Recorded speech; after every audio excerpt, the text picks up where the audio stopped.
tudo bem? Seja bem-vindo. Obrigado. Obrigada pela participação.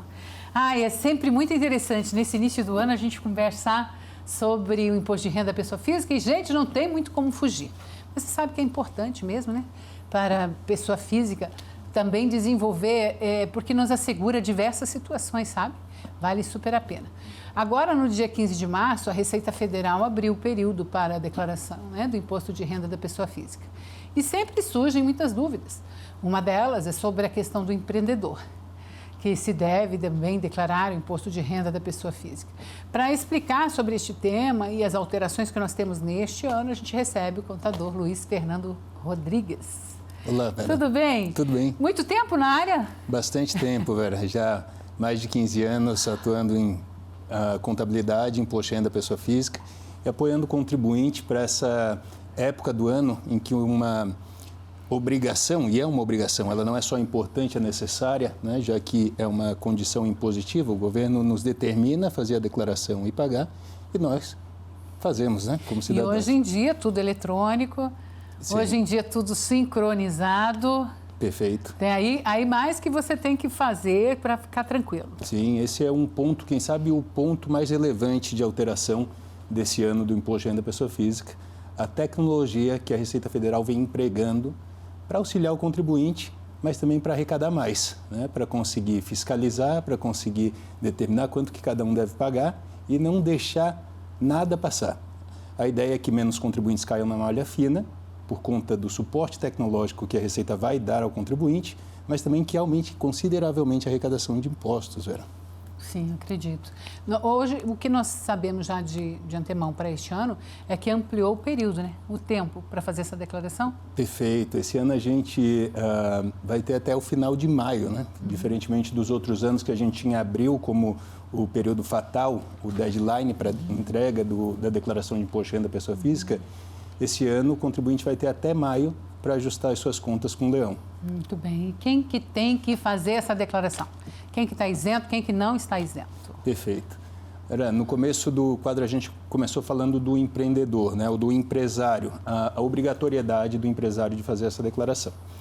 Desde 2010, o empresário ele goza das mesmas condições de obrigatoriedade das outras pessoas. Então, somente a condição de empresário já não o obriga mais a prestar a declaração, devendo ele observar se ele incorre em algum outro quesito de obrigatoriedade, conforme os outros declarantes também, né, que se veem obrigados. Então, os obrigados são aqueles que receberam rendimentos tributáveis superiores a R$ 28.550 no ano, ou R$ 40.000 de rendimentos isentos ou não tributáveis, que possua mais de R$ 300 mil em bens no final do ano passado.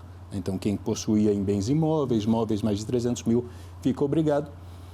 Aquele que exerce uma atividade rural superior a R$ 142 mil no ano.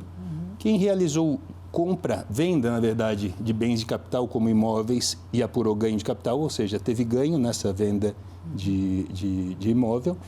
E a grande novidade para esse ano, para os contribuintes no que tange obrigação, aquele investidor, aquele que investe em renda variável em ações, ele fica desobrigado se não realizou vendas de ações até R$ 40 mil no ano ou uma venda com ganho nessa alienação superior a R$ 20 mil por mês, né? Ou se ele teve uma venda sujeita à tributação ou se ele realizou mais de R$ 40 mil de vendas no ano, ele fica obrigado. Anteriormente, ele era obrigado por ter ações ou por operar no mercado de ações. Agora, a Receita Federal traz essa novidade para incentivar mais o brasileiro a investir na B3, investir na Bolsa, como são nos países mais desenvolvidos. Quem que é isento?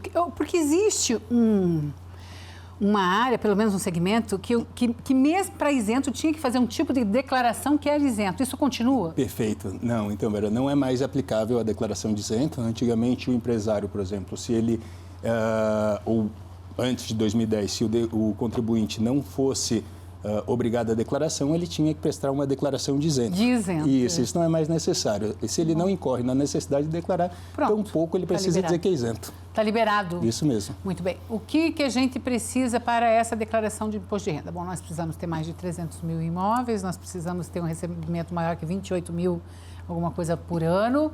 E para declarar isso, a gente precisa de quê? Notas fiscais, para que adianta ou não adianta? Realmente o Lerite, é a tua comprovação salarial? Só você dizer quanto ganha ajuda? Como é que funciona? Perfeito. Vera, esse ano a Receita está muito tecnológica e o contribuinte ele vai poder baixar a declaração pré-preenchida dele, como já foi nos anos anteriores, né, pelo Gov.br, e a declaração pré-preenchida já vai indicar o rendimento desse contribuinte, o imposto retido em favor dele. Se ele comprou imóvel e registrou, no registro de imóvel já vai constar na declaração de imposto de renda da pessoa física. O saldo da conta bancária dele já vai estar no imposto de renda da pessoa física. Até o saldo da nossa conta, tudo ele já sabe? Sim, isso é bom para o contribuinte desorganizado, né? Ele baixa a declaração pré-preenchida e já ele consegue até se organizar por ali, saber quanto de rendimento ele teve, o que ele comprou. Agora, tem operações que não vão ser fornecidas pela Receita Federal porque não estão no campo de visão dela. E para essa, sim, o contribuinte precisa prestar informação voluntária. Muito bem. E aí é importante ou necessário que esse contribuinte esteja em posse de suas notas fiscais, dos seus comprovantes de pagamento e recebimento. E de preferência, Vera, para aquele contribuinte que vai enfrentar uma operação um pouco mais complexa e tiver a possibilidade de ter um apoio contábil, um recurso de um profissional habilitado, é bastante importante que ele procure esse apoio. Luiz, alguma questão importante que eu não tenha te comentado aqui contigo? A questão importante é que o contribuinte ele se antecipe, não espere até o dia 31, porque os servidores da Receita Federal nos últimos dias tendem a estar bastante congestionados. Né? O brasileiro já tem aquele ditado, né? De deixar tudo para a última hora. Sim, então, é verdade. Os servidores eles sobrecarregam. Aquele que possa, Vera, procure uma ajuda profissional para apoiar nessa declaração de imposto de renda da pessoa física, mas não só para entregar corretamente. Né? O Brasil não tem uma norma legal antielisível, quer dizer que é lícito que o contribuinte busque pagar menos imposto, contanto que não numa operação fraudulenta. Certo. E um contador ou um advogado tributarista pode ajudar esse contribuinte a pagar menos, mas legalmente, ao fisco. É isso aí, gente. O programa de hoje trazendo esse destaque tão importante para, muitos milhões de brasileiros. Isso é importantíssimo. Quem vai crescendo vai tendo que contribuir. Importante é fazer tudo certinho para ter essa garantia inclusive de sossego, né? Com tudo que tem. Obrigada, tá, Luiz?